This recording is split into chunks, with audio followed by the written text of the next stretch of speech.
The electric vehicle sales mandate is officially dead. It was a policy from former Prime Minister Justin Trudeau, trying to get more EVs on the roads in Canada. 20% of new car sales were supposed to be zero-emission vehicles by now, and we were supposed to hit 100% by 2035. While Prime Minister Mark Carney has brought in other measures around EVs, this is one of many Trudeau-era climate policies that Carney has reduced or outright abandoned. So today, we're talking to Adam Radwanski. He's a writer and columnist at The Globe who reports on government policy on energy, climate, and the economy.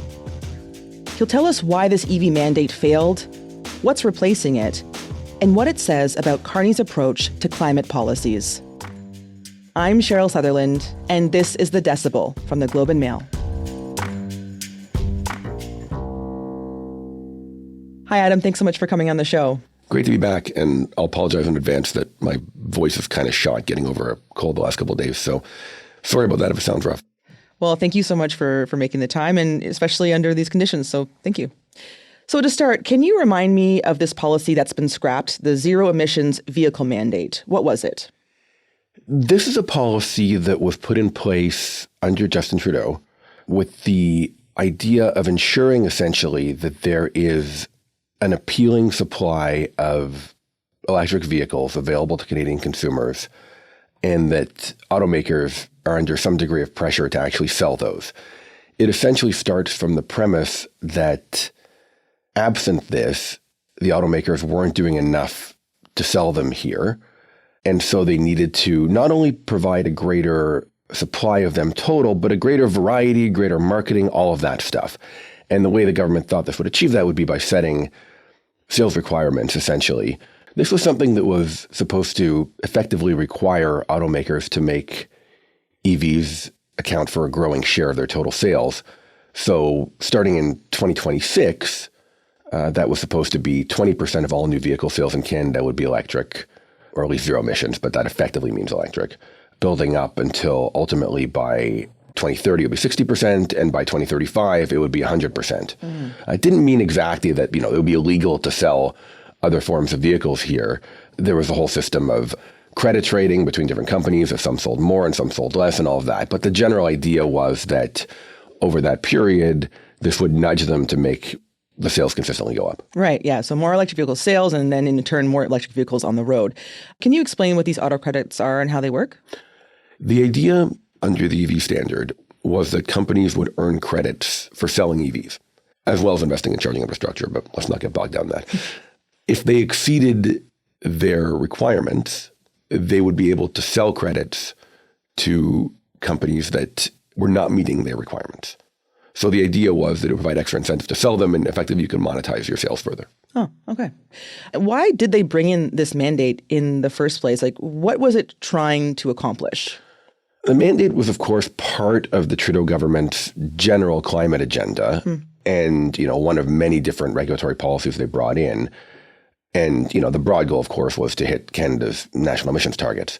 In this specific case, the thinking was that although everybody knew that the EV transition was happening, and in fact, automakers were and are investing heavily in new EV lines and so on, that the automakers were nevertheless slow rolling it. That, perhaps they were trying to milk everything they could out of gas-fueled vehicles for as long as possible, and that absent this, they would not put as much effort into selling EVs here. And, you would hear stories, depending on where you were in Canada, about, people looking to buy EVs and maybe it taking, 6 months or a year to be able to get one. And interestingly, where EV sales were strongest in Canada, British Columbia and Quebec, was where they actually had provincial policies along these lines. So that was the thinking, that absent this, sure, EVs would still happen, but it would be a lot slower. Okay. So you mentioned the provinces of BC and Quebec. So they had some policies in there that were mandating more vehicles, and it actually worked. So there was some sort of thinking around that it would also make sense on a national level. It at least seemed to work there. It's a little hard to separate out because those provinces also had more supportive policies like, pretty strong rebates for buying EVs and that kind of thing. Maybe culturally, even a place like BC might be more inclined toward EV purchases in terms of the consumer base and their interest than it might be elsewhere in Canada. So it's hard to separate out, but certainly there was some indication of that. And also there was a sense at that time, because those two provinces had that the automakers were essentially sending almost all of their Canadian EV inventory to those two provinces and not making much available elsewhere. So there was a feeling as well that you kind of need to balance it out, and perhaps a national mandate would help with that. Okay. So now we know that this policy has been scrapped. Why is the government getting rid of it? The government has been under pressure from the auto industry domestically to get rid of this policy for a long time. And, their argument has effectively been that there simply isn't enough demand in the Canadian market to meet these targets. And atop that the charging infrastructure, for which the government is somewhat responsible, is also not where it needs to be, and those two things tie together. That pressure ramped up from the industry over the past year and a bit since Donald Trump's return to the White House in the U.S., where obviously the industry is under a lot of pressure because of the tariff situation. At the same time, the U.S. has also been rolling back its EV-friendly policies. But the primary thing here, the primary argument has been, we can't afford yet more pressure on the industry from this atop everything else that we're dealing with. That pressure ramped up even further starting in January when the federal government reached a deal with China to allow up to 49,000 Chinese-made electric vehicles into the country. The reason for that is that the domestic industry argued that because of the way the system works and the credit mechanism within the ZEV mandate that essentially allows companies that sell a lot of EVs to sell credits to those that don't, that the government was not only going to be letting these in, but through the ZEV mandate actually kind of subsidizing the Chinese EVs that came in. So that added to the pressure that the industry was putting on the government to get rid of it. Okay. So let's talk about demand, because the auto industry argues that there's not enough demand for EVs, right? So the goal of this program was to help spur demand for EVs. What is the demand looking like right now in Canada? Through 2024, demand in Canada did seem to be going up pretty steadily. And it was starting to approach 20% of all new vehicle sales being EVs, at least heading in that direction. But in 2025, it took a big dip and went down somewhere in the range of 30% in terms of the share of total vehicle sales. It's hard to know the exact reason for that, but part of the factor, at least, is that the federal government had a program that was encouraging these purchases through purchase rebates back to consumers of up to $5,000, essentially up to $5,000 off the purchase cost. That expired in 2025. And along with some other factors, I think, contributed to that demand dropping significantly. So now it's actually back down under 10%. Not anywhere close to the 20% that we're supposed to be at by this year. It's not, and it's also out of sync with what's happening around a lot of the world right now, where you did see demand continue to rise, and somewhere in the range of about a quarter of all vehicle sales around the world right now are EVs, but in Canada, it's far below that right now. You mentioned other reasons. What were the other reasons? A couple of the other factors, I suppose, would be that one is, in general, the economic uncertainty of the past year has not been great for vehicle sales in general, and EVs tend to be at the more expensive end, so that doesn't help. There's also been some degree of just sort of negative attention toward them. I think that flows out of the U.S. The narrative has sort of been that the momentum is slowing around them, so that probably affected it a bit. The other thing related to the rebates is that it's not just that they expired. What hurt the sales even more probably is that the government had kind of indicated that they would probably bring them back at some point, or at least hinted at that, but until very recently had not actually done so. And so that was, if anything, more disincentive to buy then, because it was like, well, if you're going to buy one, you're going to wait. You don't want to get caught in that period where you're not getting anything. Yeah, probably waiting just for if there's another rebate going to be announced, then you don't want to wait for that. Exactly. So that might help explain why EV sales actually suffered more even in Canada than in the U.S. in the last year. So the government announced some new or revamped measures instead of the mandate. The two big ones for our discussion are rebates and tailpipe emission standards. Let's start with the rebates. What did Carney announce? What the Prime Minister announced on rebates is something fairly similar to what existed previously under the Trudeau government, which is, at least initially, although these go down over time, up to $5,000 off the cost of a new EV. A wrinkle in this case is that it's limited to vehicles under $50,000 retail price, which wasn't the case previously, with the exception of any vehicles that are made in Canada, which can be over $50,000. So that's a little bit of a domestic industrial play. The other wrinkle is that they've effectively written it in a way that rules out the subsidies going to imports from China. Okay, so this rebate doesn't apply to Chinese EVs. Is that correct? Basically, yes, because the provision as proposed is that it only applies to vehicles made in a place with which we have a free trade agreement, which excludes China. Okay. What about this tailpipe emission standards? Can you explain, first off, what that is and what was announced? So tailpipe emission standards are what Canada has used for a long time to try to reduce road pollution. And what they effectively do is just require across fleets of vehicles and across the entire sector, really, better fuel efficiency, declining emissions from vehicles overall, but they're less prescriptive about how you go there. So they don't require it to be EVs. That's one of the primary ways of getting there. But it could also be through things like improved fuel efficiency or alternate fuels or whatever. So they're generally preferred by industry because of that flexibility. Okay. So what would that actually look like, this tailpipe emissions standard? So the government has set itself actually a kind of interesting challenge here because although we've used tailpipe emission standards for a long time, to this point, they've pretty much always been just the U.S. ones, and we've adopted them. That is no longer a viable option because the Trump administration is completely gutting them. And the current ones expire in the U.S. at the end of this year. From 2027 onward, they're going to be very ineffective. So if you're at all serious about reducing emissions, you can't rely on those. So Canada now has the challenge of designing its own, which, again, it hasn't done in a very long time. And it has to do so rather quickly, because they're supposed to take effect in 2027. And, if you're an automaker, actually, you've probably already done your vehicle plans for 2027. But at minimum, they've got to get it done in a matter of months. So Canada has to go at it alone for the first time in a long time. Yes. I mean, what they can do is probably borrow from elsewhere. So the standards that were put in place under the Biden administration in the U.S., which is what we've used in recent years, they could build off of that. Europe has pretty strong standards. They can borrow from those. But they are going to have to do a Canada-specific version. And frankly, there'll be, as you would imagine, a lot of lobbying from the auto industry and from environmental groups. So they're going to have to wade through that as well. The big question now will be, industry people certainly prefer tailpipe emission standards to zero emissions vehicle mandate. They have said they will accept relatively strict ones, but we'll see. They've also lobbied pretty hard against those in the past. So we'll see how willing they really are now to accept standards that are much more ambitious than the ones that are going to exist in the U.S. for the next few years. We'll be right back.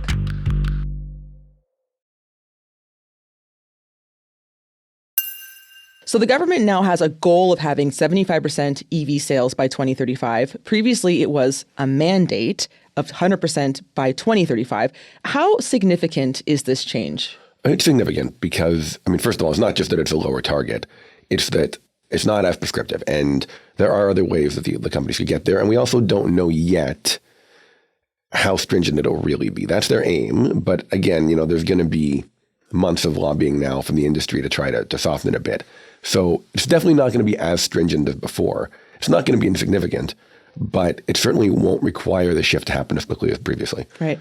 In the wording here, from mandate to goal, it does seem like there's something in that as well, right? Because goal seems more aspirational. Yes. In fact, it's quite funny because they actually have a reference in the announcement to by 2040 aiming for 100%. So that'd be 5 years later than previously. But they actually use the word aspirational, which is funny. Governments don't usually actually use the word. Usually we use that for them. But in this case, they called it aspirational. So we're going to try. Yeah, they're definitely trying to indicate here that they're going to be flexible. And I think that's the overall message in a way is if demand is there, if the industry goes that way, they're nudging them there. But they seem to essentially be saying, we understand that there needs to be some flexibility because it may move slower than we previously thought. Okay.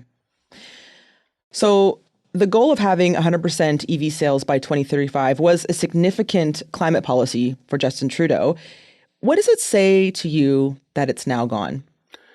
Getting rid of the ZEV mandate or zero emissions vehicle mandate is part of a general, I don't want to say full retreat, but certainly scale back of the climate policy ambition that we saw in the Trudeau-era. And of course, we've seen this on a bunch of fronts in the last year now. We of course saw the consumer carbon price scrapped, although that might have happened regardless of who was prime minister. We've seen a scrapping of plans for a cap on oil and gas sector emissions. We've seen some retreat from the clean electricity regulations that were in place. So there's definitely a general retreat happening. And I think it reflects a sense correctly or not, from the current Prime Minister, that in the current economic climate, with all of the turmoil globally, that climate goals are not as top of mind for Canadians as they were a couple of years ago, a few years ago, and that they are more at odds, if too strict, with our economic interests and our economic dangers right now than they would have been previously and are not practical at the moment. That's the general sense that's been given on a whole bunch of fronts. So I understand this idea that perhaps we're in a time when economics are top of mind for Canadians. And of course, so Carney might be going that direction. But, he made a name for himself by being a climate-focused central banker. I mean, is it concerning that Carney isn't focusing on this as much anymore? I mean, it is, and certainly is to, I talk to a lot of environmental groups around Canada, and they're certainly a little unsettled by the way the last year has gone. An uncharitable read of it would be that he wasn't as sincere as people would have hoped in those goals before. A more charitable read would be that he and other Liberals federally still take this stuff very seriously, but believe that it's too at odds with the current dynamics, and that if anything, if they pursued it too aggressively, they would set it back, certainly in terms of public opinion, by looking too single-minded about it, and that what they have to do right now is scale back a bit, with a longer-term view of this is still our goal, but to pursue it in a responsible way and to be able to ramp up subsequently, we have to not go too hard now. So how would you describe Carney's approach to climate change policy in Canada? One of the words that comes to mind, which is probably a word they would like, or that the Prime Minister would like, is pragmatic. There is still a prioritization of it, but a flexibility based on current realities. I think the other word that would come to my mind still is uncertain, or, that the jury's out, which I know is not one word. Even in this case, they've signaled that they are going to develop these new tailpipe emission standards. They haven't done that yet. It's going to be hard. We don't know what they'll look like yet. They couldn't fully tell us. They made the announcement before they'd actually done the design work. There's a whole bunch of policies that are tied up in the ongoing negotiations with Alberta. There was a memorandum of understanding announced in late fall, but we don't know a lot about what's happening since then. So we don't know where things stand on something like the industrial carbon price in Canada or the clean electricity regulations. So it has been something that I think they've struggled to articulate in terms of where we're landing exactly. And I think we almost have to wait until a lot of these either negotiations or policy developments are set before we really know. In the meanwhile, a challenge is that for anything related to decarbonization in Canada and the transition to a cleaner economy, there's a lot of uncertainty, which is not generally great for getting investment in those things. And it's already an uncertain climate, and policy uncertainty just adds to that. So, Adam, how would you say Carney's approach differs from Trudeau's? It generally is a little heavier on carrots than sticks compared to the Trudeau approach. Not that there's necessarily much greater number of carrots, but there's going to be fewer sticks. Under Trudeau, there was a lot of effort to regulate our way toward lower emissions. And those have been pulled back. And, there was an argument even at the time that you'd hear, even from some people who believe strongly in the need for climate action, that there was a little too much of that there was a lot of layering of different policies. You'd have, for instance, industrial carbon pricing, but you'd also have a proposed cap on oil and gas emissions, plus a bunch of other stuff. It does get maybe a little clunky and a little inefficient. That was an argument. On top of that, there's a general sense that, rightly or wrongly, that we're now in a time where we need to be as open for business as possible, that, we need to remove things that are onerous for businesses or industry and so on. So I think those things have combined to lead the current government to scale back a lot of the regulatory side, while, again, keeping in place or recommitting to a fair number of things on the more incentive-based front. Okay, so given what you're saying about Carney using more carrots than sticks, this EV policy is an example of Carney using the carrot approach because he's bringing back the rebates and investing in infrastructure. That's right. So yeah, it's a there's still a stick, but it's a gentler stick. And then the rebates are back, which they haven't been for a while, and charging infrastructure. And there's also a bunch of money, more for industry than for consumers, but a bunch of money there to support industrial investments in Canada. Just lastly, what position is Canada in with the transition to electric vehicles and climate policy more broadly on the world stage? Canada's in a really interesting and challenging spot right now. because I think one of the things the government needs to avoid, and in fairness, I think is trying to avoid federally, is winding up on an island with the United States. That is a country that currently is about as unambitious to be generous, on climate policy nationally as anyone could be. On EVs, is actively hostile to them. On other forms of clean energy like renewables, pretty hostile as well. The rest of the world is going quite strongly in that direction. EV sales, for instance, last year, despite going down in Canada, went up quite a bit globally. And both in terms of, I guess, in a moral sense of not winding up as one of the few countries not taking climate action, but also in an economic sense, you don't want to wind up stuck as essentially a heavily fossil fuel reliant economy when the rest of the world is going in a different direction. On the other hand, the government, I think, does not want to be cavalier in that, this is still our biggest trading partner. We are still extremely tied to them. Mm-hmm. Things are very sensitive. If you go too far in unaligning with the U.S., it could add to the current challenges. So I think trying to find that kind of ground where you are more ambitious than them, but not so ambitious that it's just impractical for our various industries and for consumers, is one of the government's big challenges right now. Adam, thanks so much for coming on the show. Really appreciate it. Thank you. That was Adam Radwanski, the Globe's policy columnist and feature writer. That's it for today. I'm Cheryl Sutherland. Our producers are Madeline White, Michal Stein, and Rachel Levy-McLaughlin. Our editor is David Crosby. Adrian Chung is our senior producer, and Angela Pacenza is our executive editor. Thanks so much for listening.